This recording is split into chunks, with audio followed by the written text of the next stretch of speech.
So we started all the way back at Exodus chapter 1, where the end of Genesis flows just beautifully right into Exodus, because Joseph then grew old and died there in Egypt. And then after he passed away, there arose a Pharaoh that did not know Joseph or his influence, and he saw that the people of the Hebrews, that they were growing mighty, and there were just a lot of them. And so as a result, he made the decision, well, let's enslave them. And so they now are slaves in Egypt. They were going to be slaves, or at least they're going to be in Egypt, not always as slaves, but they're going to be in Egypt for about 215 years. And their numbers are going to grow from 75 to well over 1 million people during that time. And so now God is raising up a prophet. He is raising up a leader to lead his people out of Egyptian bondage into the land that he promised Abraham, now almost some 430 years prior. So, that, of course, is our first lesson, is when God makes a promise, regardless of how much time transpires, can he still keep his promise? Yes. Why is that? How is that? It's because it defines him.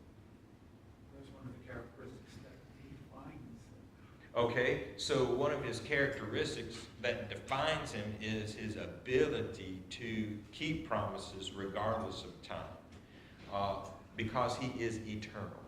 And since he is an eternal being, no beginning, no ending, he is. As a matter of fact, of course, when God's going to show himself to Moses, well, who do I say sent me? I am that I am. You see, he is the self-existent one. That's what that means.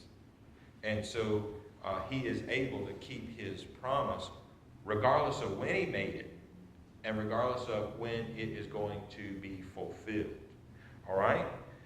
So that is lesson number 1 for us. Then Pharaoh sees that these people growing. He puts out the edict to kill all of the Hebrew baby boys, and yet they still were not successful in doing that. There was a man by the name of Amram and his wife Jochebed, and they were righteous individuals. They loved the Lord, and they loved their children. And they had 2 already, and what were the oldest 2? What were their names? Who was the oldest, by the way? Miriam. Miriam the girl, she's the oldest. And then they had a boy. His name is what? Aaron. Aaron is the second child, but he's the oldest boy. And then they had a third child, a boy. And what was his name? Okay, here's Moses. So here's baby Moses. And yet during Moses' lifetime, or at the time that Moses was born, that was when Pharaoh had the edict to kill all of the Hebrew boys. So instead of killing or allowing their child to be murdered, Jochebed then, when she couldn't hide him anymore, she put him in an ark of bulrushes, and she put it in the river, and it was found, of course, by Pharaoh's daughter. He was reared in Pharaoh's house. He was reared in Pharaoh's house. Now that's interesting, isn't it? What was Moses taught in Pharaoh's house? Hebrew history and From his mother. to love the Lord. From his mother, he was taught. That's true because, of course, Miriam got Jochebed to nurse him, and she was around him. So while as his mother, she taught him Hebrew ways, Hebrew history. She taught him about the Lord. I mean, that is very, very obvious. But what else? Not from Jochebed, but from Pharaoh. Remember, he grew up in Pharaoh's house as Pharaoh's daughter's son. So what was he taught? But he was taught about the God. Okay, he clearly was taught about, their system of religion and spirituality. That also is true. So he had two competing ideas, didn't he? Two competing ideas.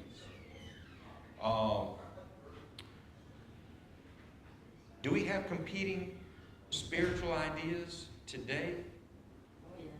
Yes, and not just two, correct? And we have all manner of competing ideas. Now, there were more than two in Moses' day, but primarily he had just two competing ideas. He had the idea of the God of heaven, the God of the Hebrews, and he had the idea of all of these gods of Egypt. What further, okay, that's the spiritual, what else was Moses taught? He was probably educated. Okay, so he had the finest Egyptian education that was possible to be had. The very finest that they had. Now, were the Egyptians really dumb? No. See, that's the thing, is just because these are ancient people doesn't mean that they are unintelligent. And I'm not really sure where the idea ancient equals ignorance. Listen, folks, just erase that right out of your mind. How many temples around the globe have been built based on the location of the stars? By the way, practically every single one. By the way. How accurate are those temples? They are super accurate. Super accurate. Every single one. Listen, these people were intelligent. Very intelligent. And so Moses received, in his day, the greatest education possible. The very greatest. Moses was not an unintelligent man himself. He was a very intelligent individual. And so he, growing up in Pharaoh's house, receiving that great secular education. Growing up with his mother, receiving great spiritual education. At some point, then, he had to make a decision. A decision had to be made. Which path am I going to follow? Well, then, that brings us to Hebrews chapter 11. And so when we go to Hebrews 11, which is what? What do we typically call Hebrews chapter 11? Faith. The Hall of Faith. That's exactly right. And, it's very apt. That's a very apt moniker, isn't it? Because it is all of these faithful individuals. And of course, he doesn't start with Abraham, but Abraham obviously takes up a very big chunk of Hebrews chapter 11. And notice verse 16. We'll get to verse 24 here in a second. Notice verse 16. But now they desire a better country, that is, an heavenly. Wherefore God is not ashamed to be called their God, for he hath prepared for them a city. And here's the thing, wasn't Moses brought up in cities? Wasn't he brought up in cities? Moses was not Moses was not a country bumpkin, folks. That's not what he was. Matter of fact, he was much like Father Abraham. He was brought up in the city. He was brought up in society. He had ability. He had means. And then we find in verse 24, by faith, when he was come to years, when he was now able to make his own decisions, that's really what he's talking about there. When it came to making his own decisions, he refused to be called the son of Pharaoh's daughter.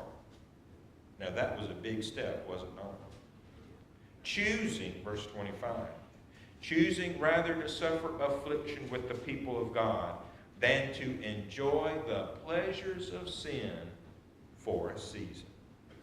So not only did Moses understand Egyptians, their religious base, the education that he received from them, but Moses also understood what?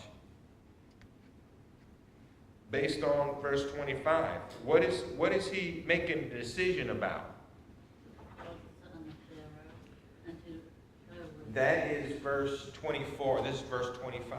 What is he really making a decision about? He's changing his lifestyle. He'd rather go with affliction instead of pleasure. Oh, there we go. So he's actually making a decision that says, I'm going to suffer with the Lord in this life rather than to enjoy the pleasures of sin. You see, Moses recognized that the society of the Egyptians was a sinful one. It was against God. Not just religious, but other things that the Egyptians were doing were not according to the scriptures. They were not according to the law. And so, of course there was no law of Moses at that time anyway. But obviously God's law, the patriarchal law, when Moses was making this decision was in full effect. And what God wanted, the Egyptians were not following after those things. And so Moses is choosing righteousness over sin. Ultimately, that's the choice. And that's true for all of us. We, as Christians, we are faced every day with a choice. Do I follow after God and righteousness, or the things of the world and sin? I have to choose. I can't, well, I'm going to follow God on this situation, but I'm going to follow the world in this situation. That doesn't work. Did Moses say, I'm going to lead the people of God, and yet still had a residence in Egypt? That's the dumbest question I've ever heard.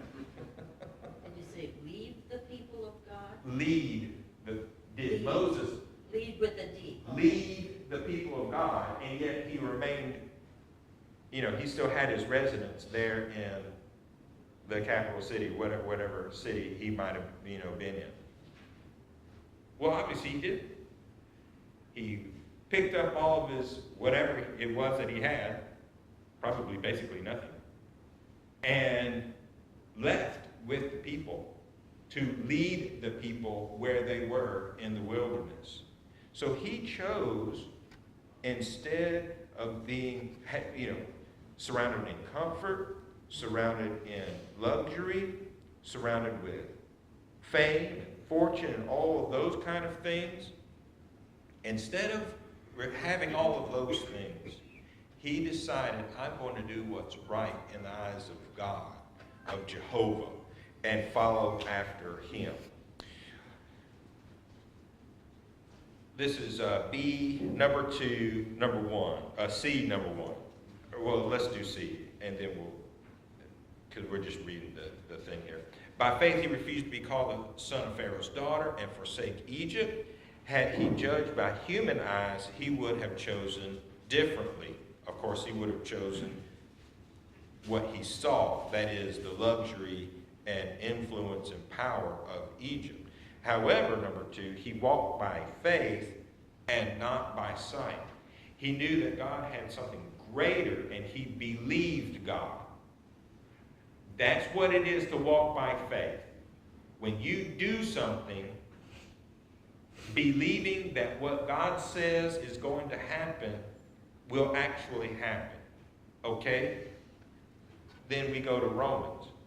Open your New Testaments to Romans chapter 8 and verse 28. Romans 8 and verse 28. And here's my first, I'm going to ask a question. We're going to read the passage. Is God making a promise in this passage? Okay, now let's read the passage.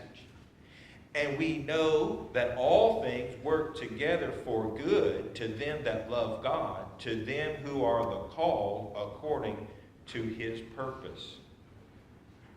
Did God make a promise here? Yes, God made a promise. What's his promise? That everything is going to work out for good. Now, do I always have to enjoy comfort and wealth and prosperity and power in this life for things to turn out for good? Is that what he's talking about? Go ahead, Ricardo. As you say, that's a difficult question because it depends upon what you're talking about. But it seems to me that Right.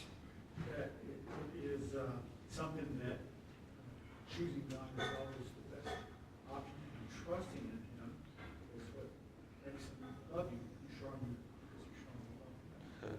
That's correct. So you need to show and demonstrate your love for God by doing as he asks. He is going to demonstrate his love. Well, really, of course, he already has demonstrated his love in giving his son. But what is the end game? If we only look at this life,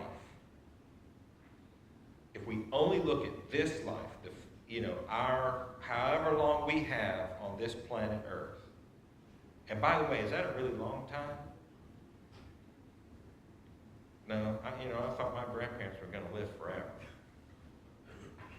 And they actually did live a long time. They got to their late 80s. And late 80s doesn't seem as near as long now as it used to. Right? We are here but for the blink of an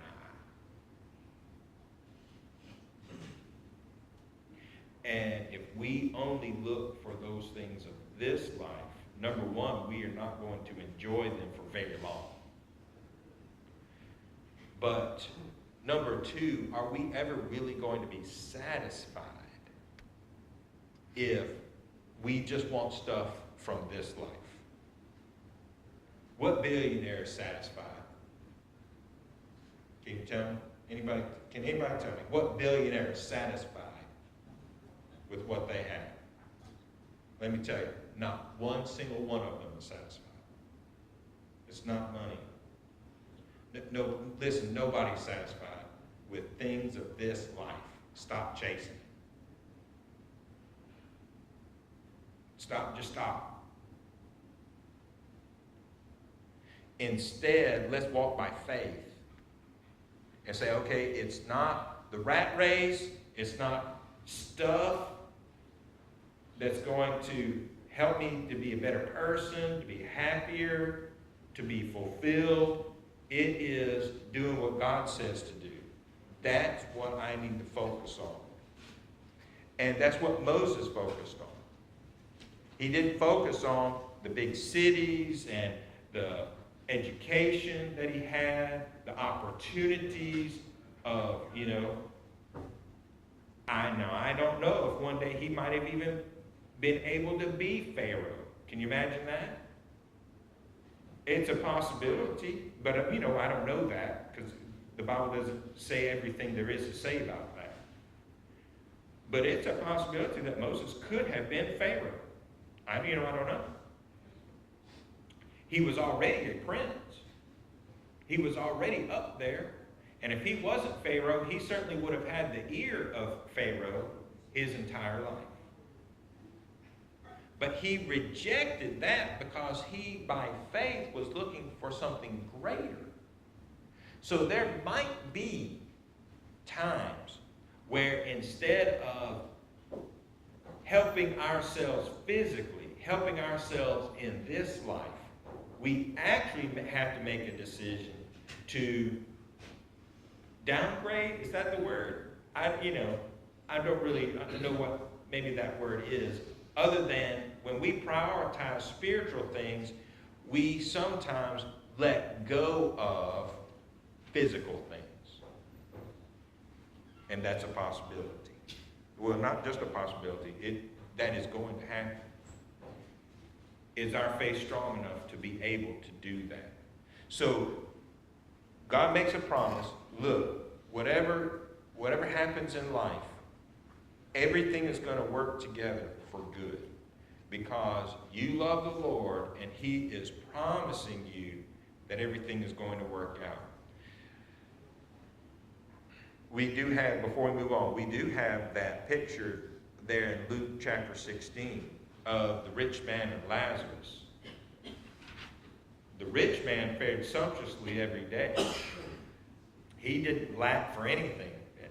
He was wealthy, he had influence, he had everything at his beck and call. Lazarus, however, was dropped off at the rich man's gate and just begged for crumbs. And he had sores, so he was not well. He didn't have health. He did not have influence. He didn't have anything. And yet, in eternity, did it matter who was wealthy and who was poor?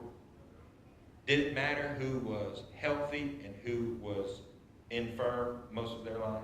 None of that stuff matters. None of it. What matters is where you wind up after this life is over. And only faith, making those decisions for righteousness is going to make that difference there. Ricardo, did you have something to say? I'm sorry, I thought in my peripheral vision, I thought you had raised your hand there. Okay, let's go back to Exodus chapter 3. Exodus chapter 3.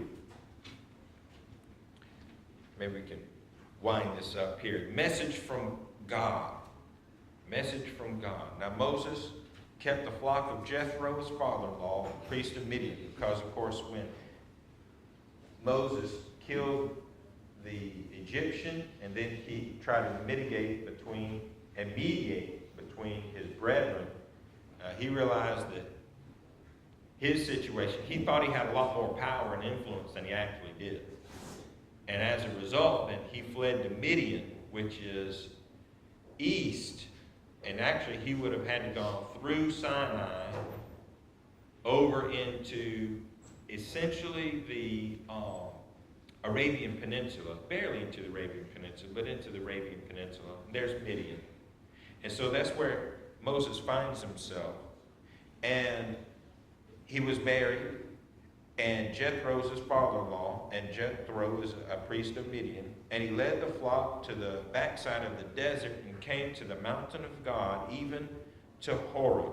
So now he has come all the way with his flocks back into Sinai to Horeb. Here is Mount Sinai. It's the same place.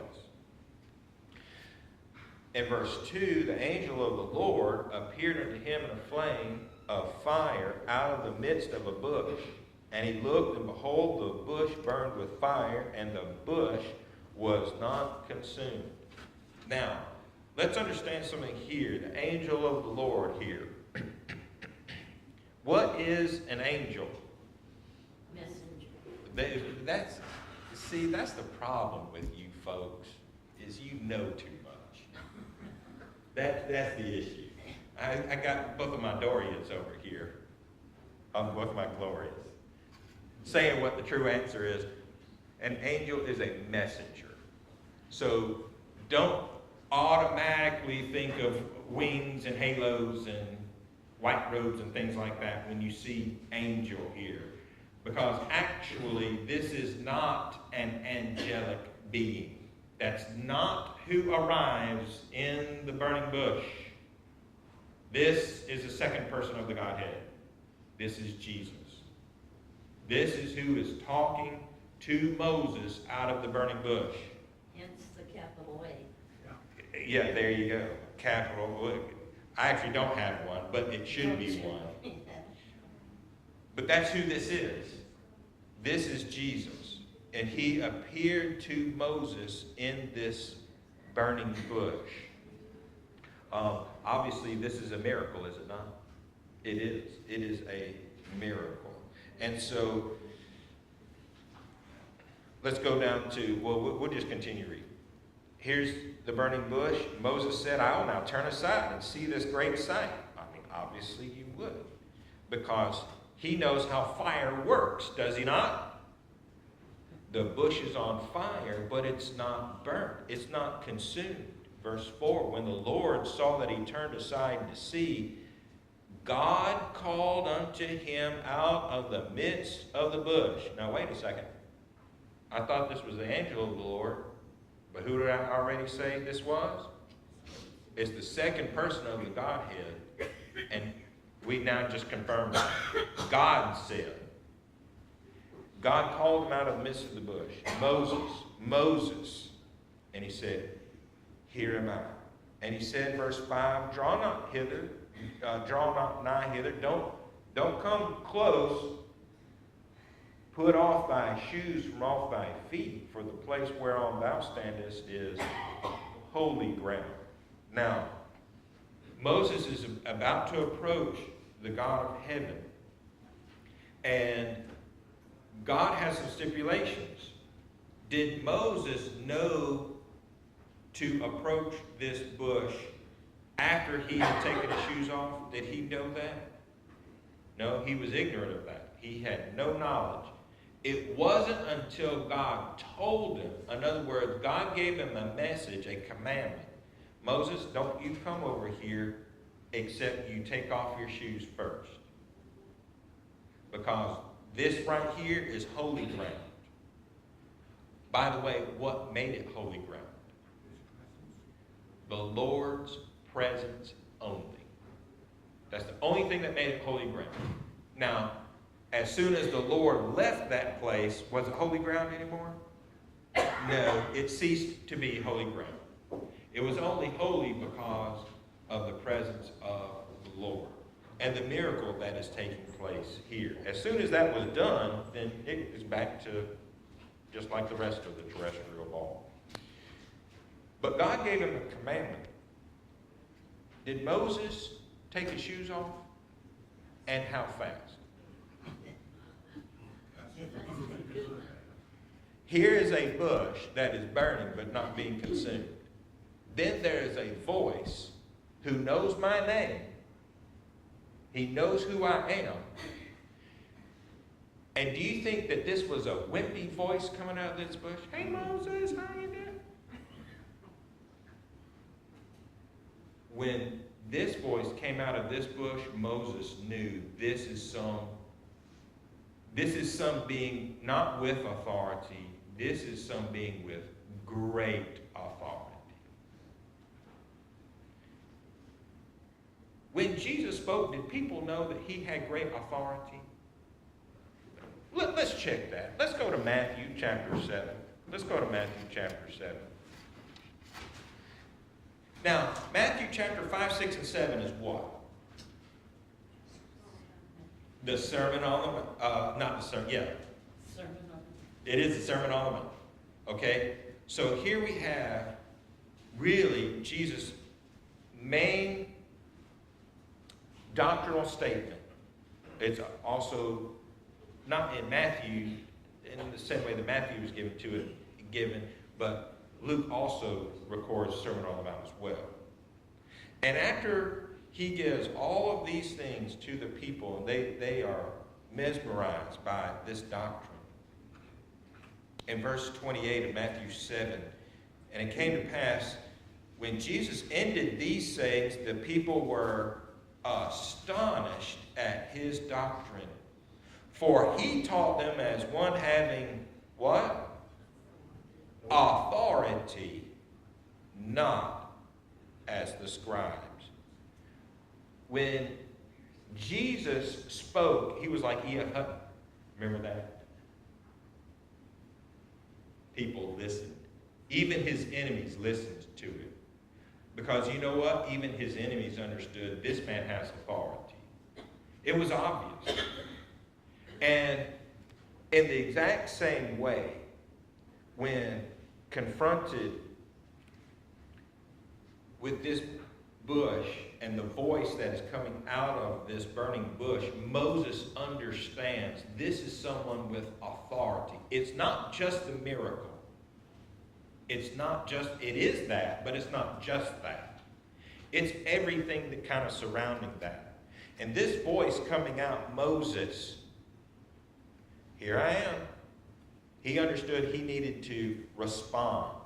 You take your shoes off. You don't approach me, because where you are is holy ground.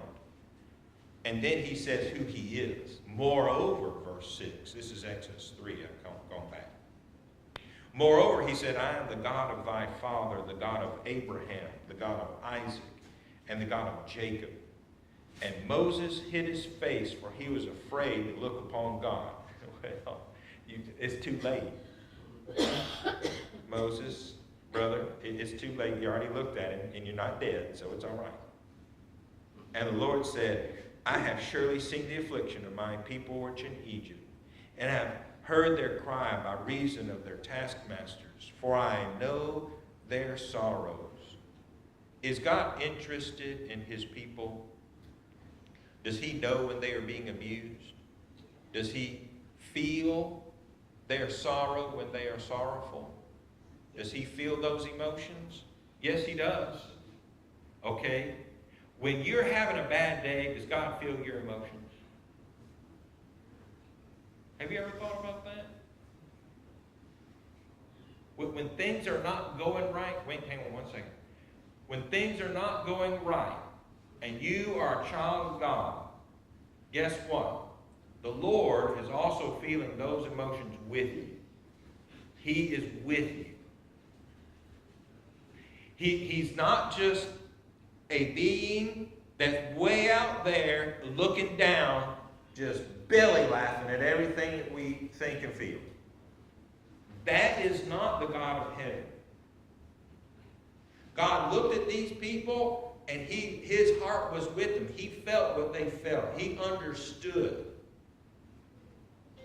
God is with his people today. And when we go through things of life, he feels that with us. Now, do we want him to do something about it right then? Yes. Now, that's a different situation.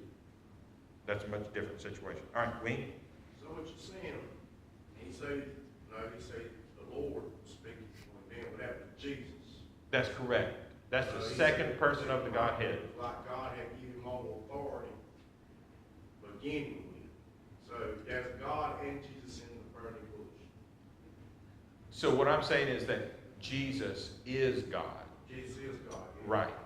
So this is the second person of the Godhead in the burning bush. It's not all three of them. It's just Jesus. Well, of course, we call him Jesus because he has been born and lived a life, and he was given his name, Jesus, at birth. Actually, at this moment, so really what I'm doing is I'm taking who we know him as and putting him in the burning bush. And really and truly, he would have been known as what in Moses' day? He would have been known as the what? No. As the what? No. In the beginning was the Word. That's from where? John 1:1. In the beginning was the Word, and the Word was with God, and the Word was God, you see. So here is the Word who appeared in the burning bush. All right? So then, John, let's go back to John. John 1, verse 14. And the Word became flesh and dwelt among us, and we beheld his glory, the glory as of the only begotten of the Father, full of grace and truth. Okay, so from that point when he came into the world as a human being, then we knew him as Jesus. But it's one and the same individual, of course. It's the second person of the Godhead. Right. So now, 2,000 years after the Lord came into the world, died, was buried, and rose again the third day, when we go back into the Old Testament and study the Old Testament and we see the second person of the Godhead, we don't refer to him as the Word, we refer to him as Jesus because that's our name for him. So that's why we use that. I hope that's a decent explanation there. Yes, sir. When Rick brings up an interesting point, when I first started studying the Bible, I thought he was the Father who was talking through the bush. Right. Part of that had to do with the fact that in the Old Testament, I'm sorry, I haven't studied that. That's all right. That's all It right. says that God is one. Right. And so that kind of, So the God is one, and here's the thing. In the Old Testament, they did not see, because it was not explained in a way, the different roles of the Godhead. So they didn't see, God the Father as the planner, God the Son as the executor, and God the Spirit as the overseer, okay? They didn't see him that way. They just saw him as God, and he's done this over here, he's done this over here. That's why they have different names for the different roles, but yet they still didn't see him as Father, Son, and Spirit. But then we do, because he revealed himself more fully as the Lord came into the world. And so then we do see him. Let's take Matthew chapter 3. What occurs in Matthew chapter 3? The baptism of Jesus. Well, Jesus comes up out of the water. John has baptized him. And here's the second person of the Godhead in human form. He's come up out of the water, and the Spirit comes down in the form like as of a dove, lighting on him, that is landing on his person. And then a voice from heaven says, "This is my beloved Son in whom I am well pleased." So now we have all three with their, not their names, but their roles in this one event. That didn't happen in the Old Testament. So all they saw was the results of God working. That's all they saw. So they just had the one name. Well, they had the idea of the one God. He had many names because he did a lot of different things. And so that's what they did there. All right? Already? You are kidding me. And here's the problem. There's so much to dive into with Moses and who he is. So here's the message from God. And of course, he gave his excuses. And yet, ultimately, he carried out God's will with his big brother. Isn't that nice, though? I'm going to do God's will. I'm going to carry my big brother with me. My little brother needs to carry me with him, I guess. I don't know. Okay. Really appreciate the kind. One more word. Wayne, go ahead. When you go to that verse, when the perfect is come, then all these shall cease. So the perfect was the word. It was the word of God, just like talking tongues and all this other stuff. So when the perfect come, the perfect was the word. Back then, the word, it was Jesus. No, okay. You know what I'm saying? Two different, those are two different words there. Yeah. Jesus is the word that is, and God said. So Jesus is the word and the expression in the ability of God. The word in 1 Corinthians 13, verse 8 there, is the perfect will of God, the Bible. That's the completed word of God in written form. So the context there says, and that's how you have to always look at the definition of any word that you come across. Am I talking about a person, a personality, or am I talking about something else? In this case, in 1 Corinthians 13, he's talking about the Bible. So Jesus is not the Bible, but the Bible is a product of Jesus I'm just having faith with people. and the Spirit. If Lee's talking in tongues, or else fellas I'm having faith with, Uh-huh. they use that verse. They Right. said the purpose when Jesus comes. I said, no, the purpose already have the word. It's lit up. Now, yes, so you have that correct, right? We already have the completed Word of God, so it has already come. So this is a little bit of a sidestep discussion, but at the same time, we do need to realize that sometimes the Word is discussing Jesus, the second person of the Godhead, but sometimes the Word is the written Word that is the Bible. Okay? Very good. Very good. All right. We're going to take a short break, and Tyler and I will come back and worship our God.